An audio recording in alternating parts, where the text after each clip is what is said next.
Sehingga la ilaha illallah itu lebih dianalisis cara lafadz ini, pelafatannya ada sanadnya ndak ya gitu. Terus cara melafatkan bareng-bareng seperti itu ada tumpengan ini bid'ah enggak ya. Jadi pertanyaannya sudah tidak tentang keramatnya atau sakralnya atau fadilahnya la ilaha illallah, tapi sudah macam-macam.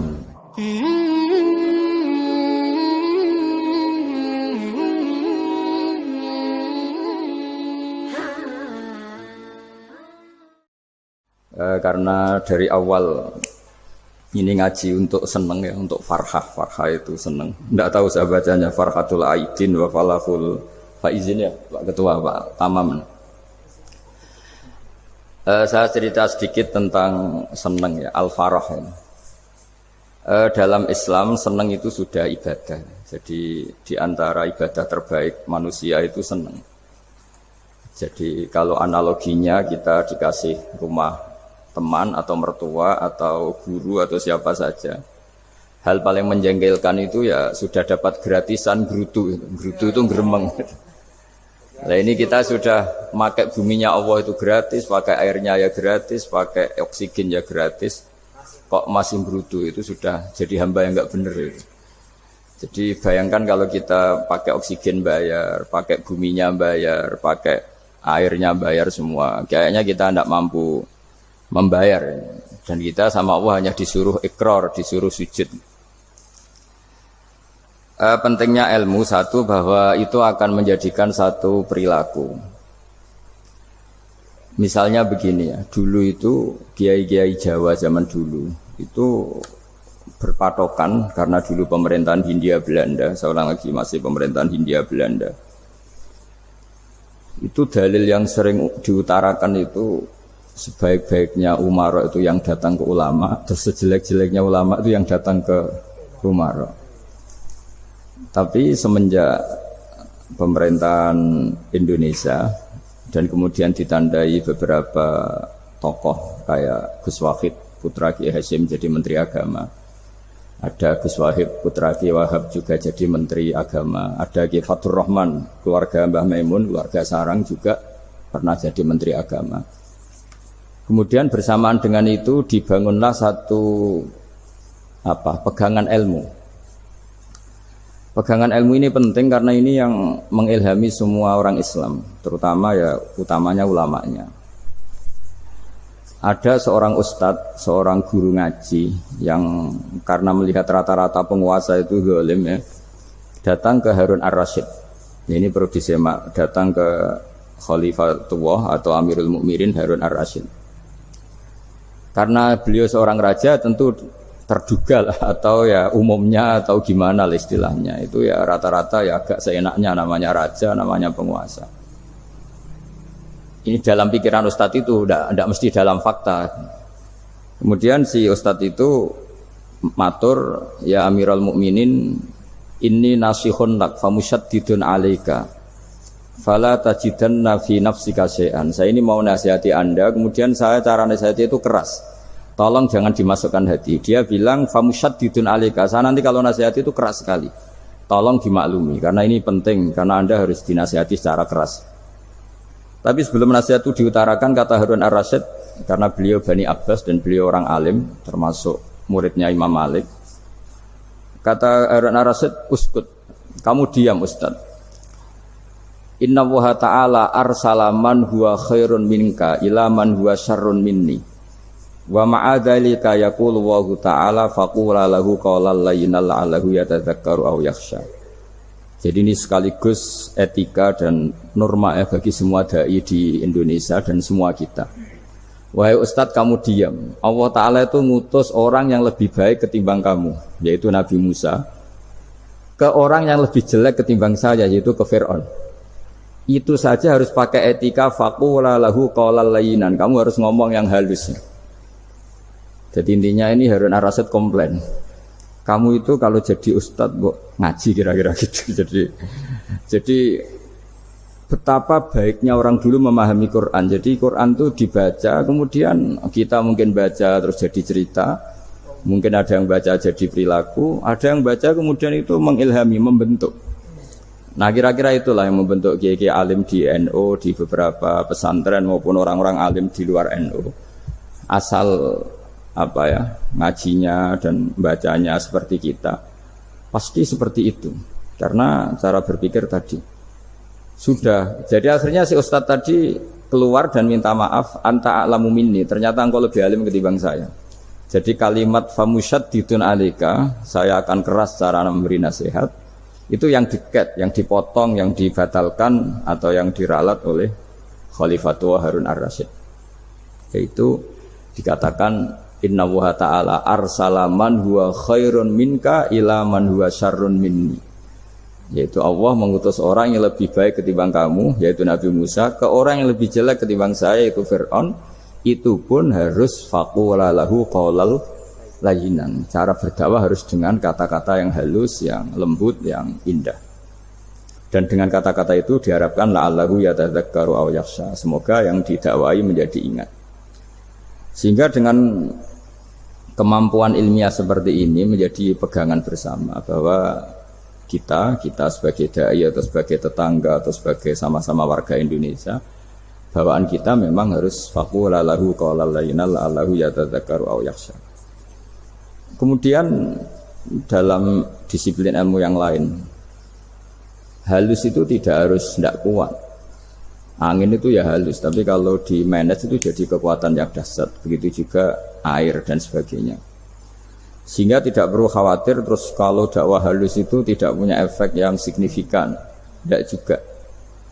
Allah Ta'ala itu pengelola angin. Angin itu kekuatannya dahsyat. Sehingga Nabi Sulaiman dikasih kekuatan angin dan bisa terbang kemana-mana. Kemudian sekarang jadi teknologi yang banyak memanfaatkan angin. Mulai rem, mulai apa saja.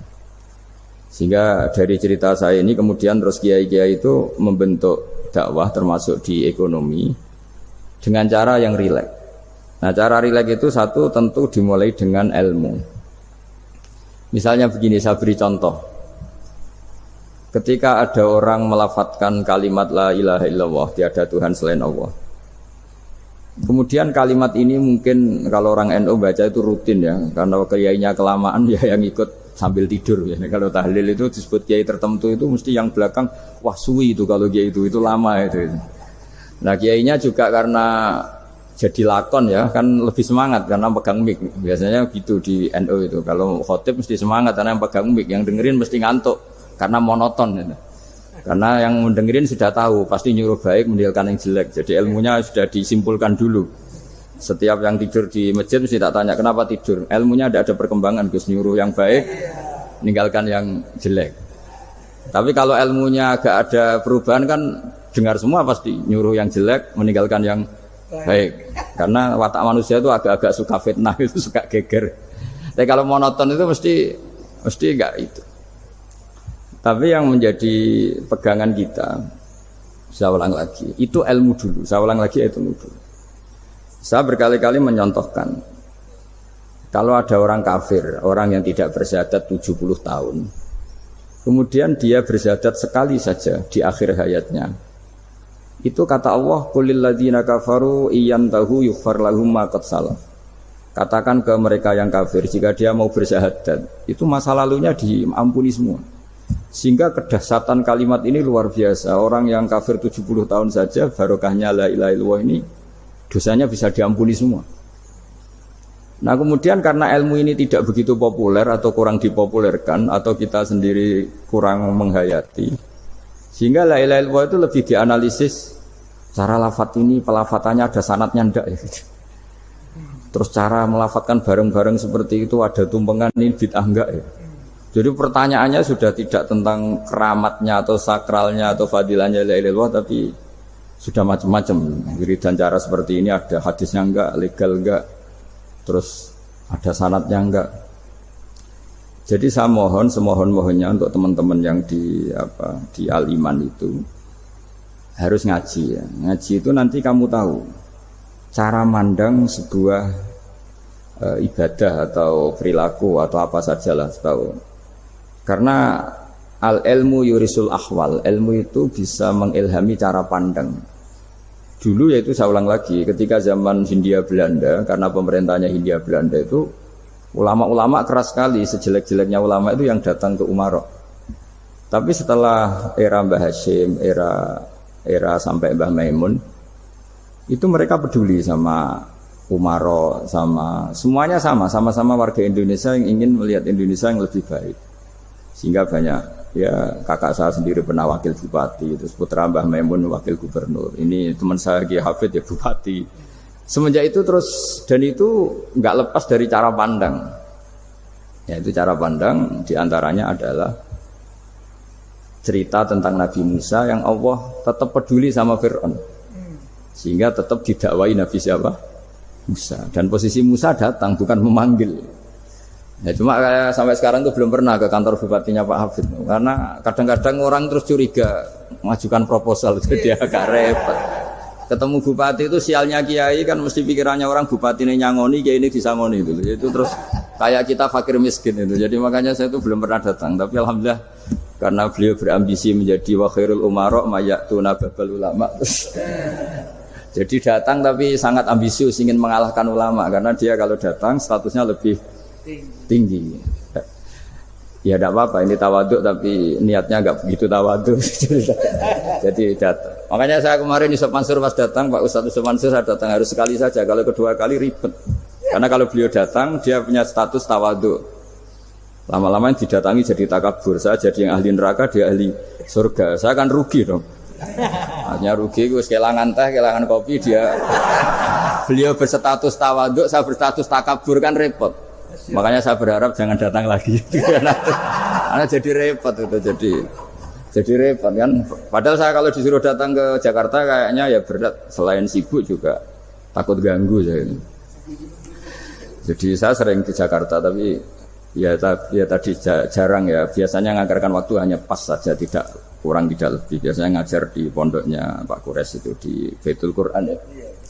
Hanya ngajar santri-santri itu. Nah, jadi pemahaman Quran dulu itu kata Imam Ghazali, ini sekaligus karena ada Pak Ustadz Yusuf Mansur, itu membaca Quran itu membaca, bukan bercerita. Kalau kamu membaca seperti ini, kunta qori'an, kamu pembaca. Pembaca itu yang mengambil pelajaran. Tapi kalau kamu hanya cerita, itu namanya kunta hakian. Sebenarnya Anda tidak membaca Quran, tukang cerita. Misalnya tadi cerita Nabi Musa datang ke Fir'aun. Itu kalau kamu hanya cerita, wah dulu itu ada orang namanya Fir'aun didakwai Nabi yang namanya Musa. Ya namanya tukang cerita. Kalau kamu pembaca tidak gitu. Betapa baiknya Allah, orang sengawur Fir'aun saja inginnya Allah masih ingin diselamatkan dengan mengutus Nabi Musa kekasihnya. Itu namanya kunta qori'an, kamu pembaca betul, bukan kunta hakian, kamu tukang cerita. Begitu juga seterusnya tentang Quran ayat-ayat seterusnya. Sehingga yang diharapkan dari pembacaan Quran itu memang kita sebagai ahli baca, ahli mu'tabir ya, ahli yang ngambil pelajaran, bukan tukang apa? Cerita.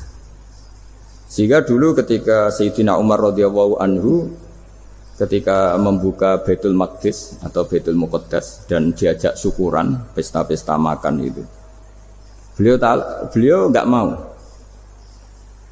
Ketika ditanya kenapa engkau enggak mau, alasannya itu langsung beliau baca Quran. Jadi saya punya sekian contoh. Saya ulang lagi, saya punya sekian contoh. Orang-orang dulu dengan Quran itu menyatu, bukan sekedar dihafal tapi menyatu. Sehingga bawaannya itu sudah Qurani, sudah Qurani. Saya beri contoh pertama Rasulullah SAW, nanti Umar kedua. Rasulullah itu pernah enggak makan sampai 3 hari. Terus ditanya oleh sahabat, lalu kekuatan engkau bisa hidup apa? Terus ngendikan al-aswadani, maksudnya itu tamar dan air, hanya makan kurma dan air. Tapi beliau tidak ketemu roti atau tidak ketemu nasi lah kalau orang Indonesia. Ketika hari ketiga dikasih makan oleh sahabat, dipotongkan kambing, kemudian baru makan 3 lukmah, kira-kira ya 3 asupan nasi, berhenti. Padahal sahabat yang lapar sama dengan Rasulullah itu membayangkan Nabi itu sampai kenyang, sampai apa. Tapi ketika ditanya, seperti ini pun nanti ada hisabnya. Walatus alunna yauma idzin anin naim. Jadi acara makan-makan gini itu nanti ada hisabnya. Nabi nangis. Akhirnya sahabat nggak jadi nerusin makan.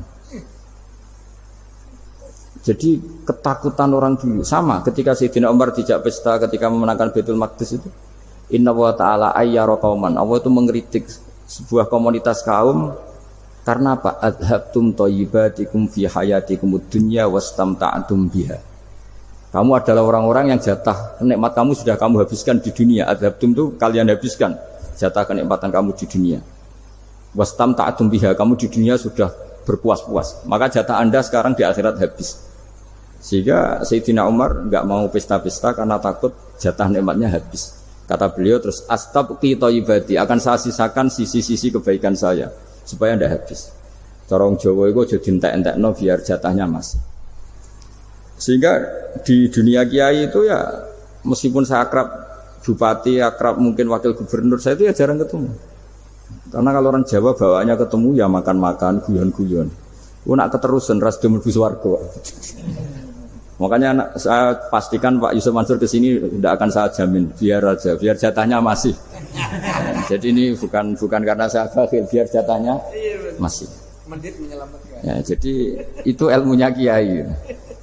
Nah, efek dari ilmu ini dahsyat. Kalau Anda berpikir tentang nasib Anda di akhirat, nanti bawaannya juga tidak akan mudah menyalahkan orang lain, tidak akan menghakimi orang lain karena sibuk dengan dirinya sendiri, tapi tidak dengan makna egois, tapi makna orang baik itu siapa? Orang yang sibuk dengan aib pada dirinya, dengan kekurangan pada dirinya, saking sibuknya mikir aibnya sendiri, tidak sempat mengoreksi aibnya orang lain. Itu awal ilmu. Ilmu itu tidak dimulai dari larangan. Kalau larangan karuan, tidak termasuk ahli surga, orang yang suka mengadu domba, tidak termasuk orang baik yang cari kesalahan orang lain. Itu namanya pelarangan.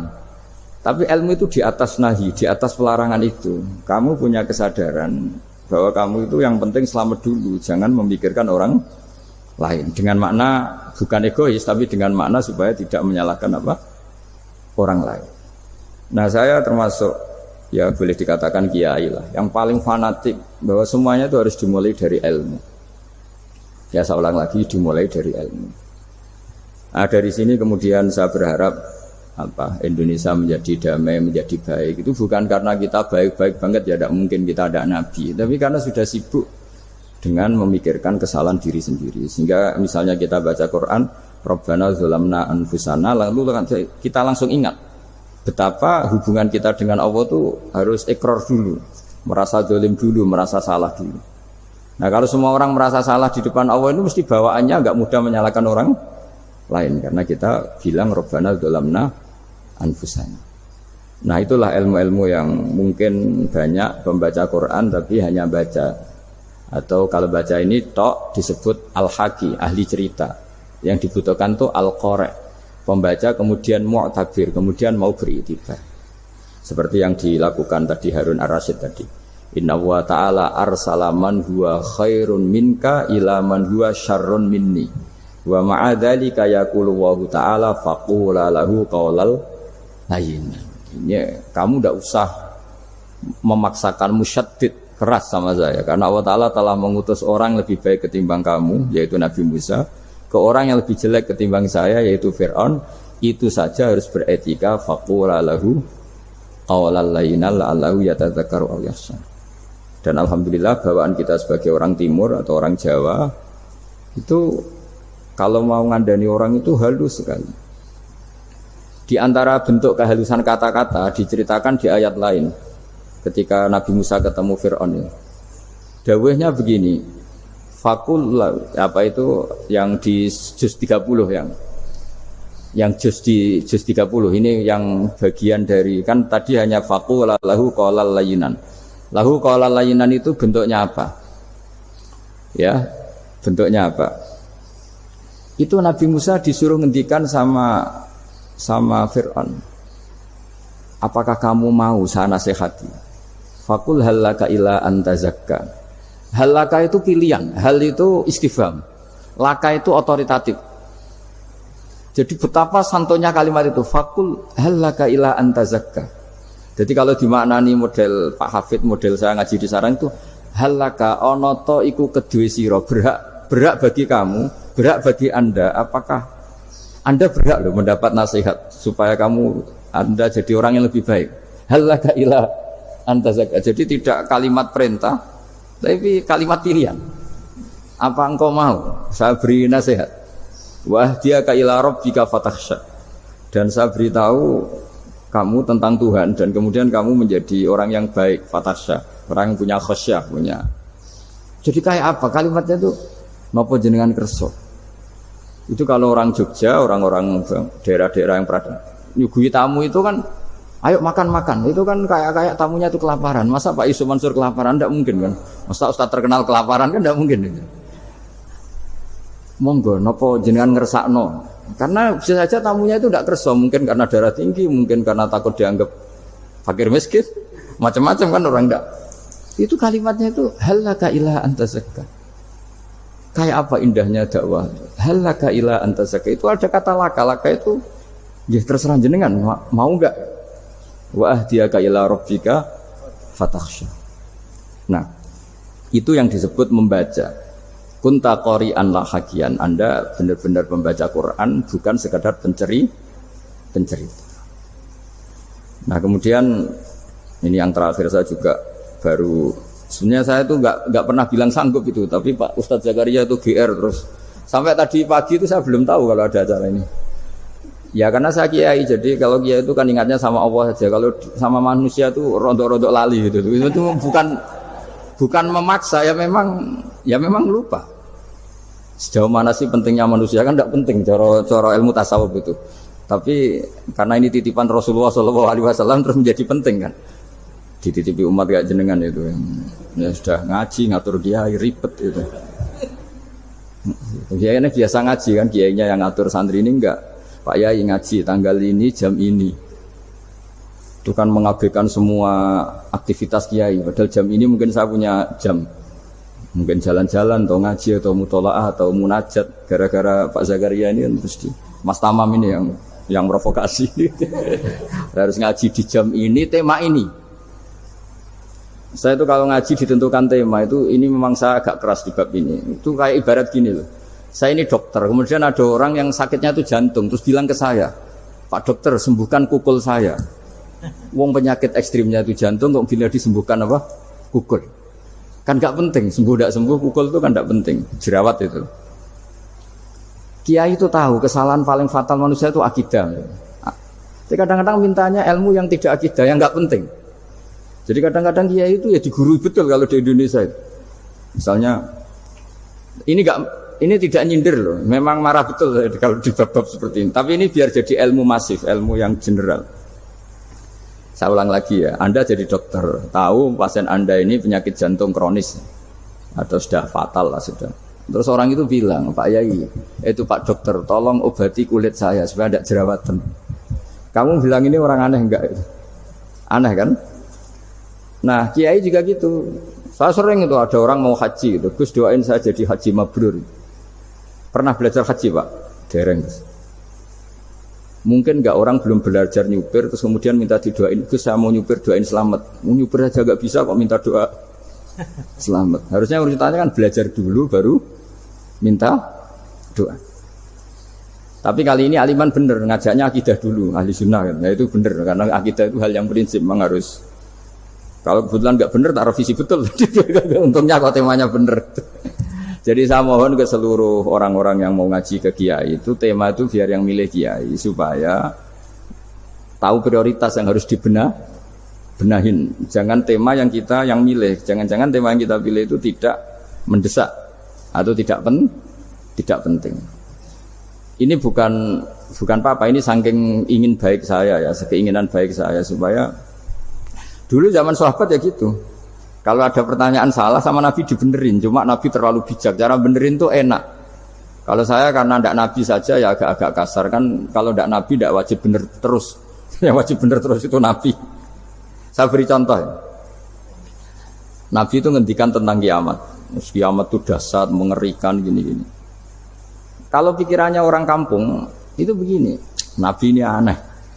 Cerita kiamat dahsyat tapi nggak ada tanggalnya, nggak ada tahunnya. Harusnya ada dong, biar kita bisa persiapan.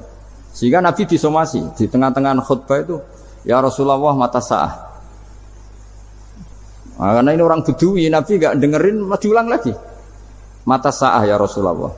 Ketika Nabi mengabaikan itu ada dua kelompok sahabat, yang satu bilang, lam yasma, Nabi tidak dengar sehingga mengabaikan. Yang kedua bilang sami'a wa kariha, Nabi sebenarnya mendengar tapi tidak berkenan. Tapi diulang lagi ketiganya, ya Rasulullah mata sa'ah.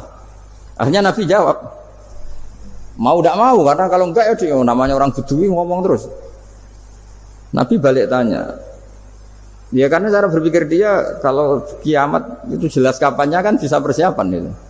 Paling enggak pas mau kiamat terus pas ngaji Quran, apa kan bisa persiapan itu. Akhirnya Nabi balik tanya, ma'atatalaha. Kalau kamu berani tanya kiamat, lalu persiapan kamu apa? Ya terus orang itu bilang masyhur tuh, ma'adatullah kabira sholatin wala siyamin wala kada wa kada walakinni uhibbuka. Saya sebenarnya tidak punya persiapan ya Rasulullah, cuma persiapan banyak puasa ya enggak, banyak sholat enggak, tapi saya mencintai engkau. Terus masyhur itu jadi hadis paling legenda, almar'u ma'aman ahabba, sebagian disebut anta ma'aman ahbabta. Ini kata semua sahabat yang di masjid. Si Bedui ini orang paling dibenci sahabat karena mengganggu Nabi saat khutbah, tapi akhirnya ini menjadi orang paling dicintai sahabat karena barokahnya itu hadis itu keluar secara terbuka, almar'u ma'aman ahabba. Sebagian riwayat yukhsyarul mar'u ma'aman ahabba, nanti orang akan sowan sama Allah bersama orang yang mereka cinta. Itu sahabat-sahabat fama farihu ba'dal Islam farahahum biadal hadis. Mereka tidak pernah senang setelah masuk Islam sesenang hadis ini, karena kita tidak perlu soleh-soleh banget, cukup nyintai orang apa soleh gitu. Makanya saya sekali bilang itu ya, kadang-kadang saya jadi orang alim itu ya rugi. Ruginya tadi, misalnya ya, untuk menjadi orang alim kan harus hafal Quran, ngaji Bukhari, Muslim, Ikhya. Ternyata pengumuman kedua orang nggak bisa apa-apa, gelombang kedua para pecinta, waduh itu kan repot ya. Jadi sabilud dumu'i sabilun murih tanahada ya sahi kay tastarih.